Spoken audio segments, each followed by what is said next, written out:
नमस्कार दोस्तों, जम्मू कश्मीर और हरियाणा का चुनाव, वोटिंग खत्म हो गई है और गिनती अभी बाकी है। और इस बीच में जो बीच में तैर रहा है वो है एग्जिट पोल।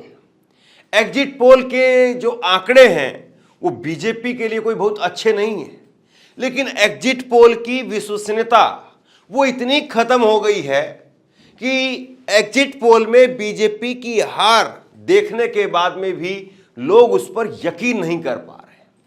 और इसलिए कल से लेकर के और आज तक लगातार मैं आप लोगों के कमेंट देख रहा हूं, सब पूछ रहे हैं कि आप अपना एग्जिट पोल बताइए, आपको क्या लगता है। यानी मैं खुद घूमा ग्राउंड पर तो मुझे क्या लगता है वो बताइए। जम्मू कश्मीर में क्या लग रहा है, हरियाणा के अंदर क्या लग रहा है, जमीन पर स्थिति क्या थी, क्या एग्जिट पोल के आंकड़े सही होंगे या गलत होंगे, ये सवाल जो है वो लगातार आप लोगों के कमेंट में लगातार मैं देख रहा हूं। मैं अपना एग्जिट पोल आपको बताता हूं कि मुझे क्या लग रहा है, मेरा अनुमान क्या है, मेरा आकलन क्या है हरियाणा को लेकर के और जम्मू कश्मीर को लेकर के। सबसे पहले मैं एक बात स्पष्ट कर दूं कि किसी एजेंसी के साथ में हमारा कोई टाई अप नहीं है। दूसरी बड़ी बात, ना ही जम्मू कश्मीर में और ना ही हरियाणा के अंदर हर जिले में हर सीट पर हमारे कोई रिपोर्टर है, और ना खुद मैं जम्मू कश्मीर में और हरियाणा में हर जिले में हर सीट पर मैं खुद जा पाया। ये बात बिल्कुल साफ साफ हो जानी चाहिए। लेकिन ये बात बिल्कुल सही है कि चाहे जम्मू कश्मीर हो चाहे हरियाणा हो, इन दोनों जगह पर मैंने ग्राउंड रिपोर्टिंग जरूर की, जितनी भी कर पाया। लेकिन मैंने ग्राउंड रिपोर्टिंग की, लोगों से बात की, मूड मिजाज को समझा, पत्रकारों से बात की, क्या कुछ आकलन है, क्या कुछ सर्वे कहता है, ये सब कुछ समझा।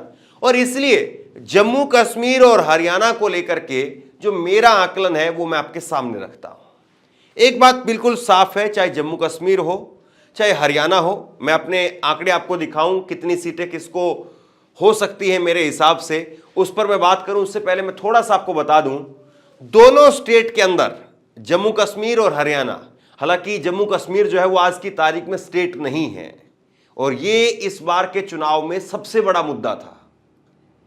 दोनों जगह पर, जम्मू कश्मीर और हरियाणा दोनों जगह पर बीजेपी के लिए लोगों के अंदर कोई उत्साह नहीं था। और ये खतरे की घंटी नरेंद्र मोदी जी के लिए बज रही है। नरेंद्र मोदी को बड़ी परेशानी इन चुनाव के नतीजों के बाद में साफ तौर पर होने वाली है, पहली बड़ी बात।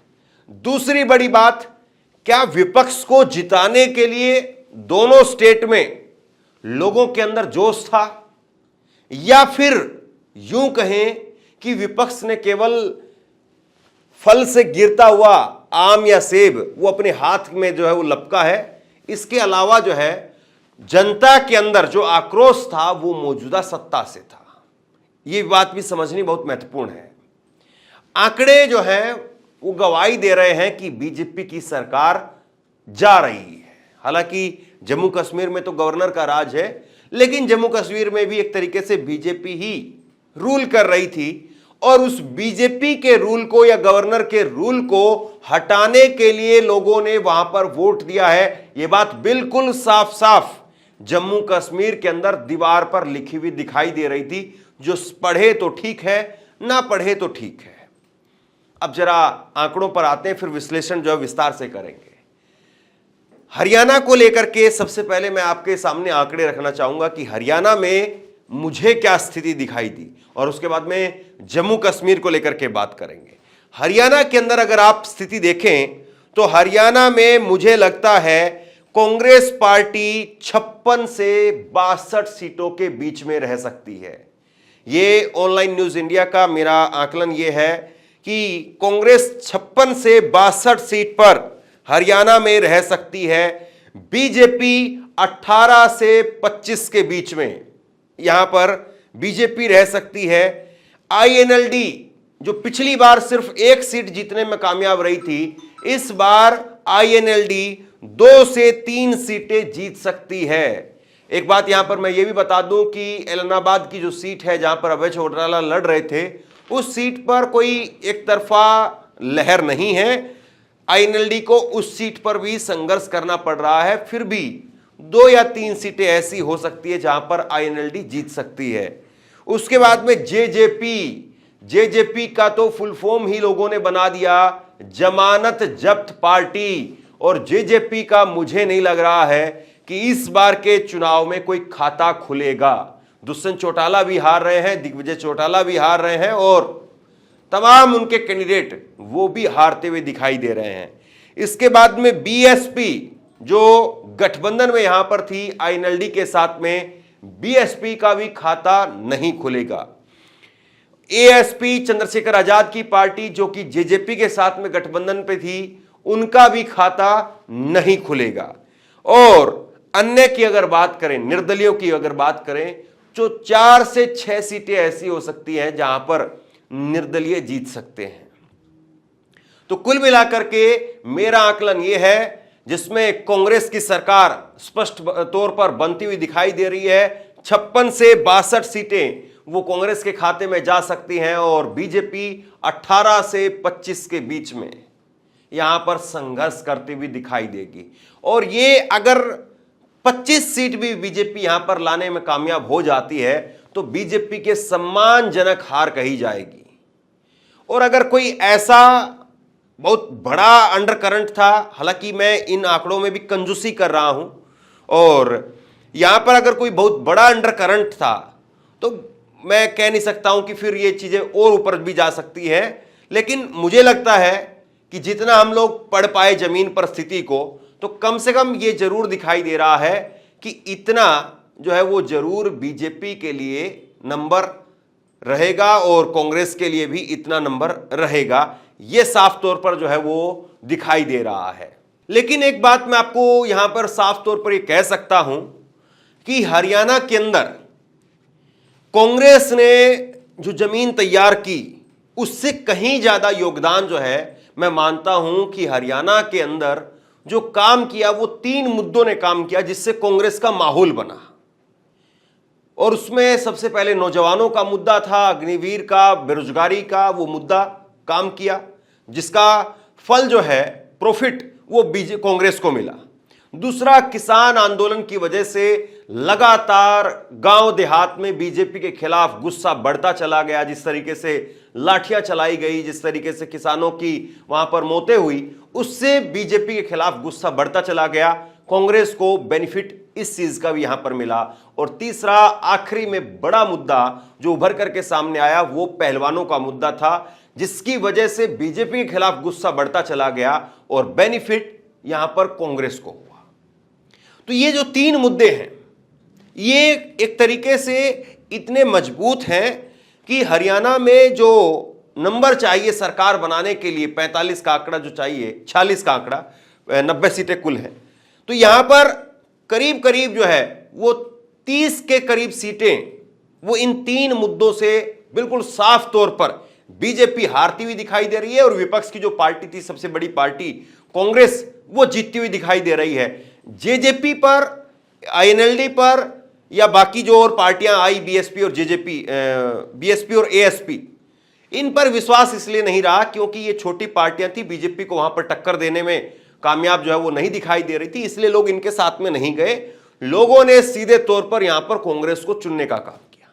तो मुझे लगता है कि 30 सीटें, सीधे तौर पर 30 सीटें वो किसान आंदोलन, पहलवान आंदोलन और नौजवान, उनकी वजह से बीजेपी को ना मिलकर के कांग्रेस को मिली है। और इसमें मैं कांग्रेस का योगदान कम मानता हूं, किसानों का, नौजवानों का और पहलवानों का योगदान मैं ज्यादा मानता हूं। और इसके बाद में इससे ऊपर जो कांग्रेस जा रही है वो जा रही है फिर अपनी मेहनत से। अब वो अपनी मेहनत से 15 सीटें और निकाल सकती है, 25 सीटें और निकाल सकती है, 20 सीटें और निकाल सकती है। ये फिर कांग्रेस की अपनी मेहनत होगी। बाकी मुझे लगता है 30 सीटें मिनिमम और 40 सीट तक भी ऐसी सीटें हैं जो किसान, पहलवान और नौजवानों की वजह से कांग्रेस को मिल रही है, बीजेपी से वो छिटक रही है। और अगर ये 3 बड़े मुद्दे नहीं होते, नौजवान, किसान, पहलवान, तो ये 30 से 40 सीटें आज ढुलमुल ढुलमुल ढुलमुल ढुलमुल होती, मतलब कि वहां पर ना बीजेपी स्ट्रोंग ना कांग्रेस स्ट्रोंग, और फिर ऐसे में उसका फायदा कहीं ना कहीं बीजेपी को भी हो सकता था। एक जो बड़ा मुद्दा रहा हरियाणा के चुनाव में वो है पोर्टल का मुद्दा।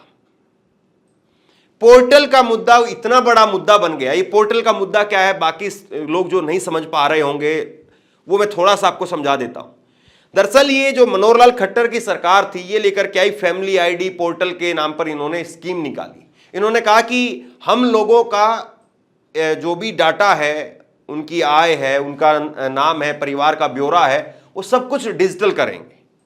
और इसके तहत क्या किया गया, इसके तहत जो है वो पोर्टल पर फैमिली आईडी बनाई गई। उसमें आपका नाम, आपके परिवार का नाम, उसके आय कितनी है, क्या कमाते हैं, सब कुछ जो है वो भरा गया। तो पहले तो ये हुआ कि जो भरा गया, जब वो हुआ तभी एक तो लोगों को परेशानी हुई, नया सिस्टम था, नई चीज थी, तो लोग उसमें परेशान रहे। उसके बाद में जब वो फैमिली आईडी बनकर के आई तो उसमें किसी का नाम गलत है, किसी के नाम में जैसे मान लीजिए कि धर्मेंद्र लिख दिया, सिंह नहीं लिखा, या मान लीजिए सुनील लिख दिया और उसके बाद में सुनील के बाद में शोराण नहीं लिखा, अनिल लिख दिया, नांदल नहीं लिखा। तो ये जो चीजें थी, फिर लोग दौड़ने लगे, भागने लगे कि भैया ये तो गलत हो गया। कल को पता चलेगा कि बच्चे का कहीं सरकारी जगह पर सरकारी नौकरी के लिए जो है नंबर नाम आ गया, तो वहां पर अगर ये चीजें दिखानी पड़ेंगी तो बड़ी दिक्कत हो जाएगी। हरियाणा का आदमी सबसे पहले ये चीज देखता है कि डॉक्यूमेंट जो है वो पूरे रहे, ठीक रहे। कल को अगर बच्चे को कहीं पर जरूरत होगी और वहां पर अगर डॉक्यूमेंट ठीक नहीं हुए तो फिर बड़ी मुश्किल हो जाएगी। इसलिए सारा काम छोड़ करके लोग उस तरफ भागे तो फिर लोगों को और घुमाया गया कि आप उधर चले जाइए, उधर चले जाइए, उधर चले जाइए। मतलब ये हुआ कि इस फैमिली आईडी से बेनिफिट के नाम पर कुछ नहीं मिला लोगों को, और चक्कर खाने के नाम पर चक्कर मिलते रहे। तो इससे भी एक बड़ी नाराजगी, बड़ा गुस्सा जो है वो लोगों को दिखाई दिया। बीजेपी ने एक नैरेटिव पेश किया पर्ची खर्ची के बिना नौकरी का, लेकिन वो चीज तब कामयाब हो जाती जब नौकरियों की भरमार होती। जैसे कुछ पॉकेट में मैं गया, मैं एक गांव का नाम आपको बता देता हूं। हम लोग करनाल असंध में थे, और असंध के अंदर एक गांव है पक्का खेड़ा। पक्का खेड़ा में हम लोग गए और वहां पर एक व्यक्ति मिला जिसने कहा कि हमारे परिवार में 4 लोग लगे हैं। एक व्यक्ति मिला जिसने कहा कि हमारे परिवार में 7 लोग लगे हैं। उस गांव में 20-25 लोग जो है वो गांव के लोगों ने बताया कि नौकरी लगे हैं। लेकिन ये 20-25 लोग जो नौकरी लगे हैं, ये मात्र कुछ ही गांव ऐसे थे, चुनिंदा गांव, मुट्ठी भर गांव, जिनमें से लोग नौकरियां लगे। और उसमें भी ज्यादातर लोग ग्रुप डी के थे, लाइनमैन लग गए या कोई जो है दूसरे और सिंचाई विभाग में लग गए। इस तरह से अब बड़ी नौकरियां नहीं मिल पाई। और दूसरी बड़ी बात यह है कि अलग अलग पॉकेट में नौकरियां नहीं लगी। ये जो चीजें थी बीजेपी के लिए नुकसानदेह साबित हुई। लोगों ने इस पर जो है वो अपना विरोध भी जताया, और जो कुछ है फिर आज नतीजों के जो तौर पर हमें परसों दिखाई देगा। बहरहाल एग्जिट पोल के जरिए हम जरूर यहां पर देख रहे हैं। अब जिस तरीके से ये नतीजे निकल करके आए हैं, इस नतीजे से एक बात बिल्कुल साफ हो गई है कि मनोहर लाल खट्टर को अगर बीजेपी रखती तो शायद ये नतीजे और नीचे जाते। थोड़ा सा जो बीजेपी का एज यहां पर है कुछ सीटों पर, तो वो नायब सिंह सैनी की वजह से है। नायब सिंह सैनी का एक नया चेहरा बीजेपी लेकर के आई। हालांकि ये नहीं है कोई नायब सिंह सैनी ने बड़ा करिश्मा कर दिया हो, लेकिन कम से कम जो गुस्सा था उसकी हवा निकालने के लिए पेंचर का काम जो है वो नायब सिंह सैनी ने किया। थोड़ा सा उससे जो नाराजगी कम जरूर हुई है, लेकिन पूरी तरह से खत्म नहीं हुई है, ये साफ है। अब आइए इसके बाद में जम्मू कश्मीर को लेकर के।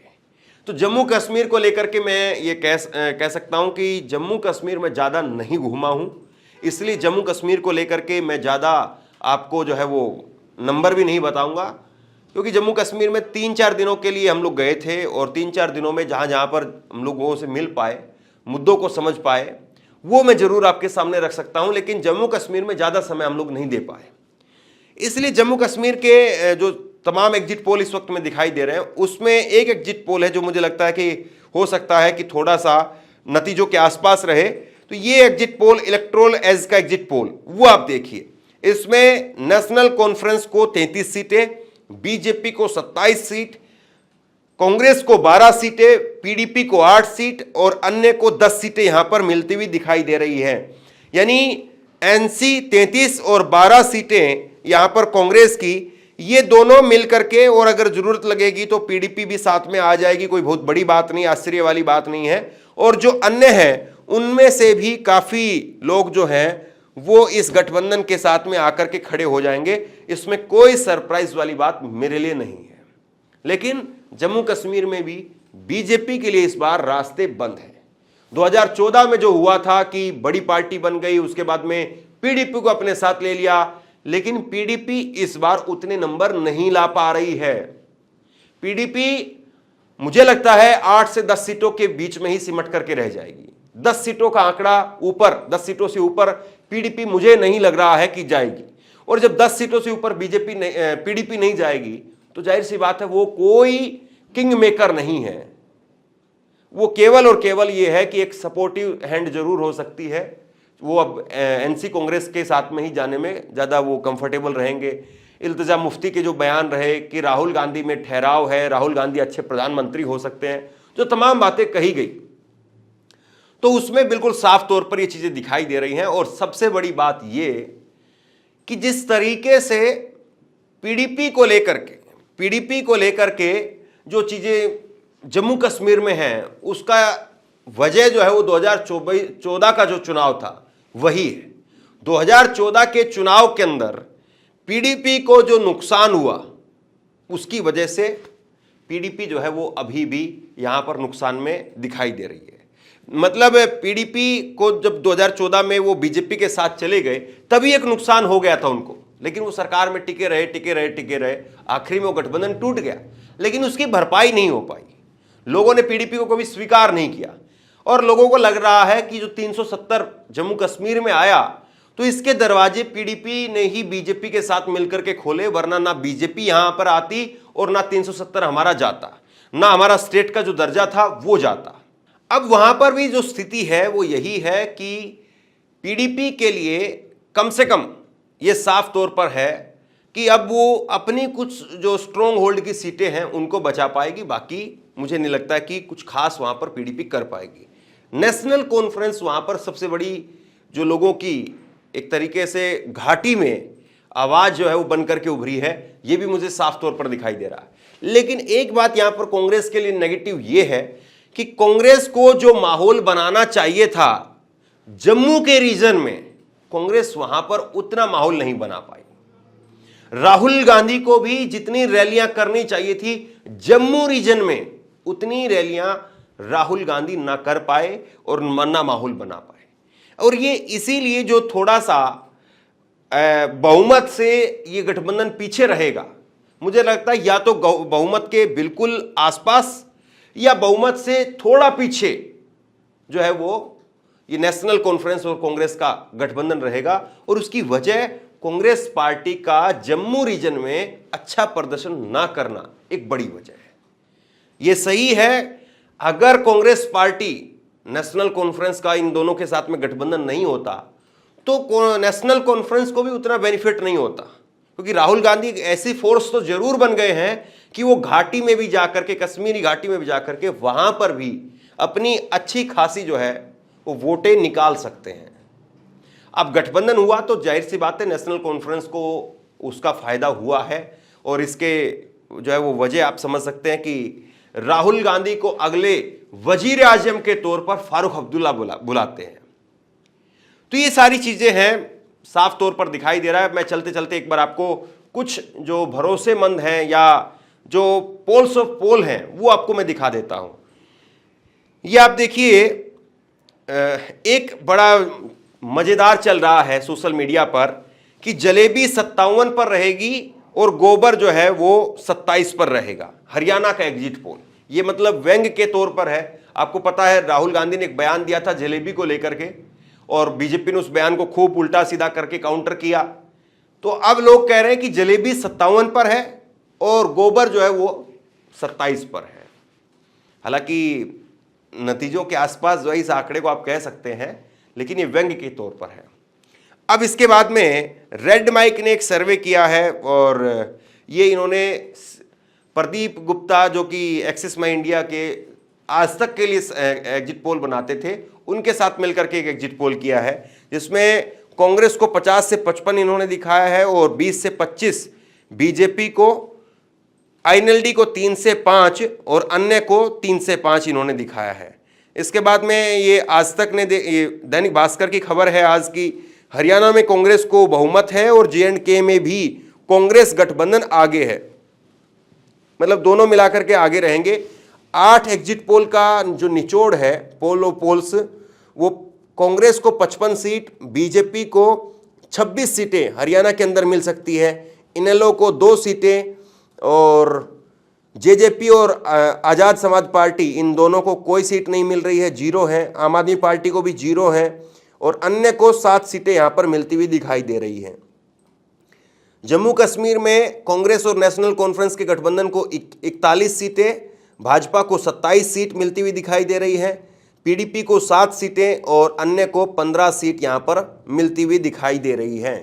तो ये आपके सामने है। और उसके बाद में हरियाणा को लेकर के दैनिक भास्कर का सर्वे बताता है कि 19 से 29 सीटें भाजपा को मिल रही है, कांग्रेस को 44 से 55 सीट मिल रही हैं, इनेलो को 1 से 5, जेजेपी को 0 से 1, आप को 0 से 1 और अन्य को 4 से 9।